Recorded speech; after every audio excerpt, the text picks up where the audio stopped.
मसला ये है, बात ये है कि डिग्री और स्टेज, ठीक है।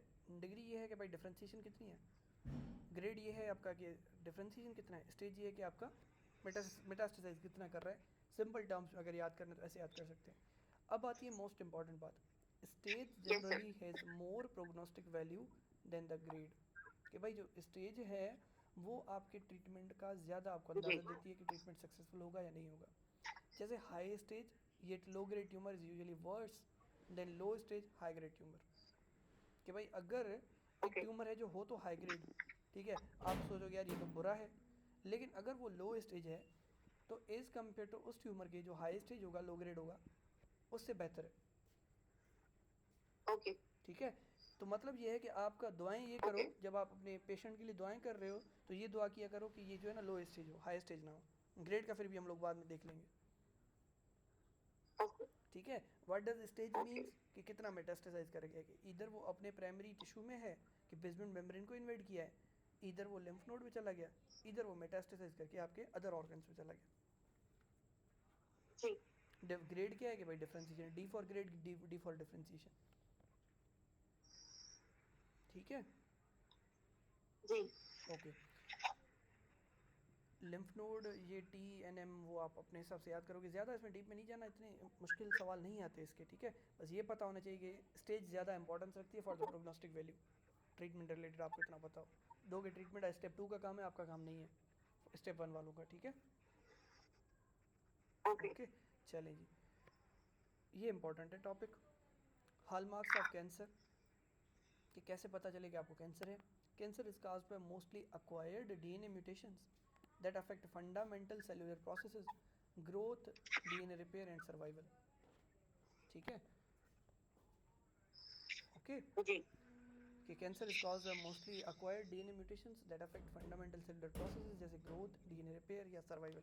ऐसे प्रोसेसेस जो आपके बेसिक प्रोसेसेस हैं, इनके साथ छेड़छाड़ करोगे तो आपको डीएनए म्यूटेशंस होने के चांसेस हैं, और डीएनए म्यूटेशंस अल्टीमेटली क्या करवा देती हैं, cancer. Okay, growth yes sir. Signal self sufficiency mechanism क्या है, mutations in the gene encoding protooncogenes, growth factor receptors, signalling molecules, transcription factors, cell cycle regulators. इन सब से अल्टीमेटली क्या हो रहा है, आपकी जो ग्रोथ है वो बढ़ रही है।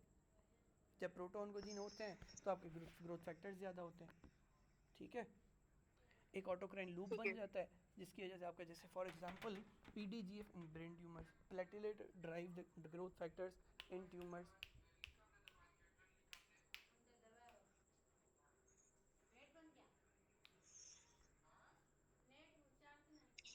ठीक है, जी सर। तो mutations in the gene encoding protooncogenes, growth factors बढ़ जाते हैं, जैसे ऑटोक्राइन लूप फॉर सपोज आपका PDGF in the brain tumours. Growth factor receptors की बात करोगी, हर2 क्लासिक एग्जांपल है, एक रिसेप्टर होता है जिसकी वजह से आपके जो है ना वो जो ब्लैक विमेन है इनमें ज़्यादा होता है हर2 वाले ब्रेस्ट कैंसर। अच्छा सॉरी, ब्लैक विमेन एक होता है हर2 और ER2, पता है ना इस चीज़ का कि हर2 और ER2 पॉजिटिव आपके कुछ ब्रेस्ट कैंसर्स होते हैं। यस ओके, अब इनमें ये होता है कि आपका ये एस्ट्रोजन रिसेप्टर्स होते हैं जिनकी वजह से क्या होता है कि एस्ट्रोजन सेल सिग्नलिंग करवाता है, या यूँ समझ लो कॉन्स्टिट्यूटिव सिग्नलिंग होती है, उसकी वजह से आपका कैंसर हो रहा होता है। तो इसका हल निकालना इजी इसलिए है कि आप एंटी एस्ट्रोजन यूज़ कर लेते हो। यस ठीक है, लेकिन अगर हर2 नेगेटिव और ER2 नेगेटिव हो, जो ब्लैक अफ्रीकन पीपल में ज़्यादा होता है, तो उनमें कैंसर को ट्रीट करने के चांसेस और कम हो जाते हैं, तो वो और ज़्यादा वर्स होता है। समझ आया जी सर। कि हर2 नेगेटिव और ER2 नेगेटिव होना इज़ अ बुरी बात, जी जस्ट बिकॉज कि हम उसका ट्रीटमेंट नहीं कर सकते, प्रोग्नोस्टिक वैल्यू कम हो जाती है। सिग्नलिंग मॉलिक्यूल की जी बात करोगे, RAS सिस्टम, रास सिस्टम होता है। ठीक है, ट्रांसक्रिप्शन फैक्टर्स में सीमिक। मुझे बताओ सीमिक कौन से कैंसर में मिलता है आपको, कोई एग्जांपल दो मुझे इसका, इसके ल्यूकीमियाज में से। ल्यूकीमिया में हमारे पास हम्म, एएमएल में। AML में भी होता हो ब्रो, बर्केट लिम्फोमा पढ़ा था मैंने तो, देखो सीमिक बर्केट लिम्फोमा, याद आ रहा है कुछ, बर्केट लिम्फोमा कोई चीज़ होती है। हम्म,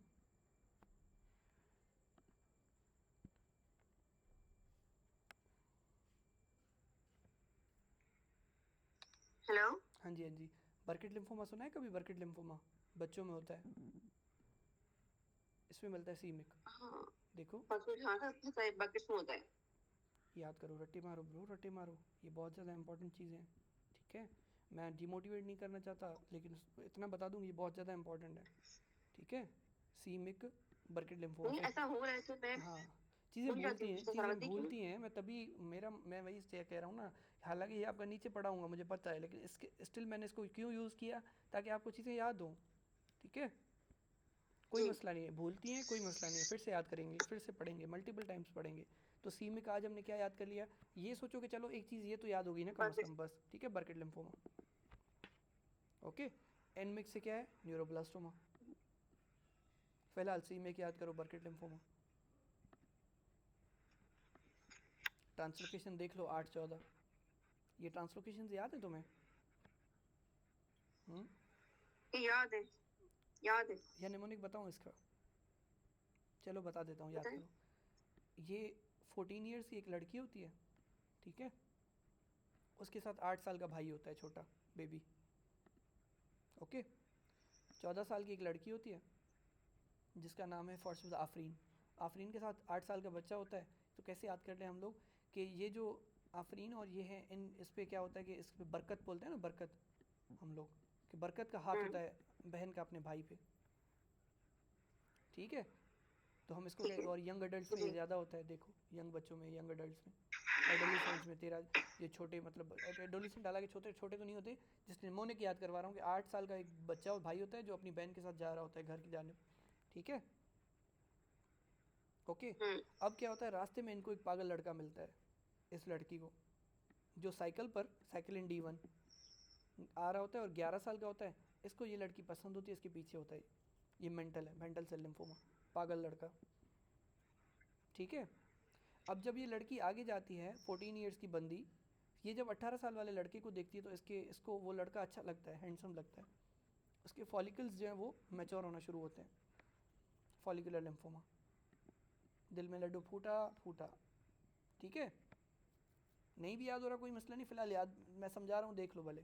8 साल का बच्चा अपनी बहन के साथ, 8-14, 11 साल का लड़का एक 14 साल की लड़की के पीछे साइकिल पे घूम रहा होता है, पागल होता है, मेंटल से लिम्फोमा।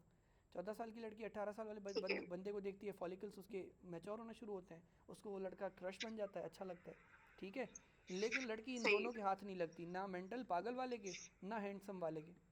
कि लैला जिसकी हुई वो भी पागल, लैला जिसकी ना हुई वो भी पागल, तो दोनों मार्जिनल जोन पे आ जाते हैं, दोनों मार्जिन आपकी से। आवाज चली गई। मेरी आवाज़ चली गई, तो दोनों अल्टीमेटली मार्जिन पर आ जाते हैं। ठीक है, दोनों का काम नहीं हो पाता। एक सेकंड दो मुझे।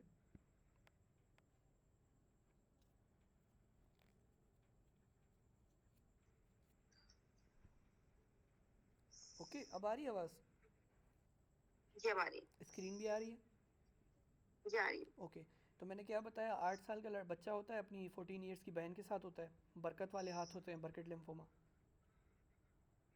ठीक है।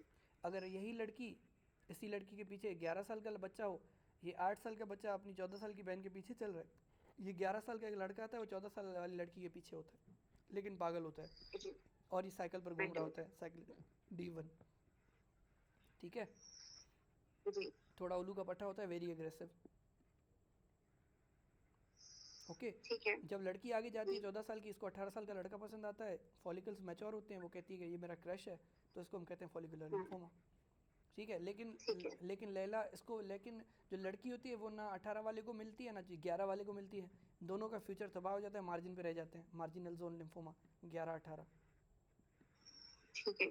ठीक है, बाकी आपके ये चारों जो हैं वो आपके इसमें कवर हो जाते हैं। Thank you sir. हाँ, बाकी आपका प्राइमरी सीएनएस लिम्फोमा, आपने EBV रिलेटेड इसको याद कर लेना, उसको फिलहाल छोड़ दो। ये डॉक्टर नजीब का निमोनिक है, जो मैंने आपको समझा दिया फिल वक्त, ईजी होता है, मुझे इस तरह याद रह जाता है एटलीस्ट। ठीक। ठीक है, बाकी देख लेना आपको जैसे भी याद हो। चलो वापस आते हैं ट्रांसक्रिप्शन फैक्टर्स में, सी मिक। और तुम्हें पता है कि ट्रांसक्रिप्शन क्या करती है, DNA से RNA जनरेट करवाती है, RNA से प्रोटीन बनता है, मतलब सेल साइकिल की प्रोग्रेशन। तो मिक अगर ज़्यादा हो जाएगा तो ट्रांसक्रिप्शन फैक्टर्स ज़्यादा, मतलब cancer. Cell cycle regulator cyclins और cyclin CDK cyclin dependent kinases, you know that कि ये दोनों P53 के अंडर कंट्रोल काम करते हैं, और इन दोनों का काम क्या होता है नॉर्मली सेल साइकिल को रेगुलेट करना, ठीक है। जी ओके, जी कि P53 इनको बांध के रखती है, अगर इनको सेट फ्री कर यस दोगे तो आपकी ग्रोथ सिग्नल सेल्फ सफिशिएंसी हो जाएगी, खुद ही बढ़ता जाएगा। Anti growth yes signal insensitivity के भाई जो जैसे आपका लॉस ऑफ ईकेडारिन होगा तो क्या होगा, लॉस ऑफ कॉन्टैक्ट इनहिबिशन हो जाएगी, क्योंकि नॉर्मली अगर दो सेल्स आपस में बाउंड होते हैं तो एक दूसरे को मैसेज भेजते हैं भाई अब हमने और डिवाइड नहीं करना। अगर ये सेट फ्री हो गए तो करते रहेंगे डिवाइड, जैसे NF2 की म्यूटेशन न्यूरोफाइब्रोमाटोसिस टाइप 2। ठीक है म्यूटेशंस इन ट्यूमर सप्रेसर जीन्स जैसे रेटिनोब्लास्टोमा का केस, जी ठीक है। कि रेटिनोब्लास्टोमा नॉर्मली क्या करती है, आपके बाउंड रखती है, इनएक्टिव रखती है आपके EF2 को, इलोंगेशन फैक्टर 2 को।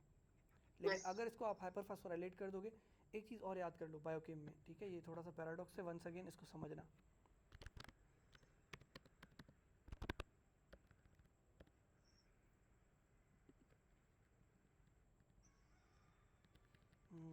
बायोकेम का ये कहाँ है सेल साइकिल वाला पेज नंबर बताओ मुझे, सेल साइकिल वाला जो बना हुआ है।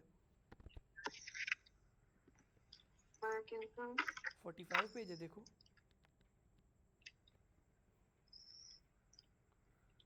ये वाला ये वाला ये वाला, इधर आ जाओ, बस इधर आ जाओ, इधर आ जाओ। देखो इस बात समझो, नॉर्मली हम किसी भी चीज़ को फास्फोराइलेट करते हैं तो वो क्या होती है, एक्टिव होती है ना। वापस स्क्रीन गई स्क्रीन गई। जी एक्टिव होती है नॉर्मली जब भी हम किसी भी चीज़ को फास्फोराइलेट करते हैं तो वो एक्टिव होती है, सही कह रहा हूँ। यस लेकिन यहाँ पर उल्टा है, यहाँ पर क्या है, जब आप इसको फास्फोराइलेट करते हो तो ये आपकी इनएक्टिव होती है, ठीक है। मतलब अगर रेटिनोब्लास्टोमा को एक्टिव रहना है तो इसको हाइपोफास्फोराइलेटेड स्टेट में देख लो, RP हाइपोफास्फोराइलेशन Yes. एक्टिवेशन। ये थोड़ा सा पैराडॉक्स है, यस क्योंकि देखो हमारे माइंड में क्या होता है ना कि जनरल चीज़ें भरी हुई होती है हमारे माइंड में, तो हम MCQ जब अटेम्प्ट करते हैं वो जनरल चीज़ों को यूज़ करते हैं। तो ये थोड़ा सा अपने माइंड को ट्रिगर करो कि भाई यहाँ पर रेटिनोब्लास्टोमा की अगर फास्फोराइलेशन हो जाएगी तो ये इनएक्टिव फॉर्म में होती है, अगर इसकी हाइपोफास्फोराइलेशन होगी तो एक्टिव होगी, EF2 को बाउंड स्टेट में रखेगी, जीन ट्रांसक्रिप्शन नहीं होगी।